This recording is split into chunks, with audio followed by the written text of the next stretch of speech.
بسم الله الرحمن الرحیم.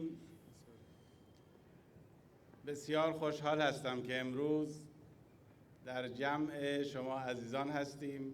تشکر و قدردانی می کنم از برادر عزیز و ارجمندم، استاندار محترم استان سند، ایالت سند، و خوشحالم که با جمعی از همکاران خودم از استان خراسان و مخصوصاً جناب آقای توکلی زاده رئیس اتاق بازرگانی خراسان رضوی و همکارانشون در بخش‌های مختلف در حوزه تجارت، صنعت و فعالیت‌های اقتصادی خدمت شما هستیم.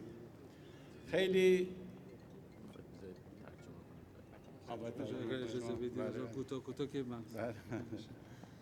بسم اللہ الرحمن الرحیم. بہت خوشی کی بات ہے، میرے لیے بہت خوشی کی بات ہے کہ میں آج آپ عزیزوں کے درمیان موجود ہوں. شکریہ ادا کرتا ہوں اپنے بہت ہز ایکسیلنسی اچھے اور پیارے برادر مسٹر کامران خان تھیسوری، ہز ایکسیلنسی آف گورنر آف سندھ. اور خوشحالی کی بات ہے کہ میں ابھی جو ادھر حصہ لیا ہوں اپنے کولیگ کے ساتھ جو صوبہ خراسان سے ان کا وابستگی ہے، جو آئے ہیں خاص طور پر ہمارے چیمبر آف کامرس خراسان رضوی کے پریزیڈنٹ اور اپنے کولیگ کے ساتھ. مذاکرات بسیار خوبی رو با جناب استاندار داشتیم. در ادامه سفر قبلی ایشون و هیئتی که به مشهد تشریف آورده بودند این سفر انجام شد. البته سفر رئیس جمهور شهید رئیسی به کشور پاکستان هم تفاهم‌نامه ها و مذاکرات انجام شده که در ادامه اون انشاءالله پیگیری خواهیم کرد. تفاهم‌نامه ها رو از جناب استاندار دعوت کردیم که انشاءالله در خدمتشون باشیم. وظیفه ما به عنوان دولت فراهم کردن زمینه رفت آمد و نشست‌های مشترک بین بخش خصوصی ما، اتاق بازرگانی ما و بازرگانان ما با بازرگانان کشور عزیز، دوست و برادر پاکستان هست. مطمئن هستم که با اشتراکات فرهنگی، تمدنی و تاریخی و مذهبی که ما داریم حتماً در حوزه اقتصادی هم می‌توانیم کارهای بزرگی رو به سرانجام برسانیم.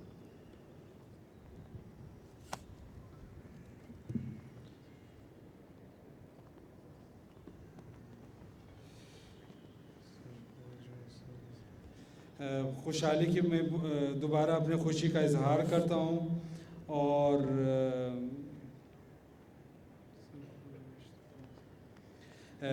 یہ بھی عرض کرنا چاہتا ہوں کہ یہ جو سفر ہم نے کیے ہیں اس کے جواب پہ تھا جو ہز ایکسیلنسی گورنر سندھ کے جناب کامران خان تھیسوری نے اپنے سفر کو مشہد میں کیے تھے.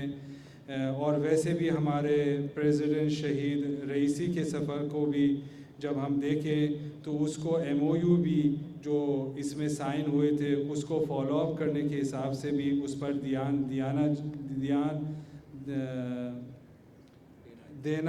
دینا چاہیے. اسی ٹائم سے اور اسی موقع سے میں فائدہ اٹھایا ہوں اور گورنر سندھ کو دعوت دیا ہوں کہ انشاءاللہ دوبارہ تشریف لائیں اور مشہد میں ہم ان کے خدمت میں حاضر ہوں. ویسے بھی ایک حکومت کی کام یہی ہوتی ہے کہ ایک کوارڈینیشن کے ساتھ وہ بستر تیار کرے کہ دونوں ملک، دو عزیز برادر اور مسلمان ملک کے درمیان جتنا ریلیشن ہو سکے اس کو بڑھنے کی طرف گامزن ہو.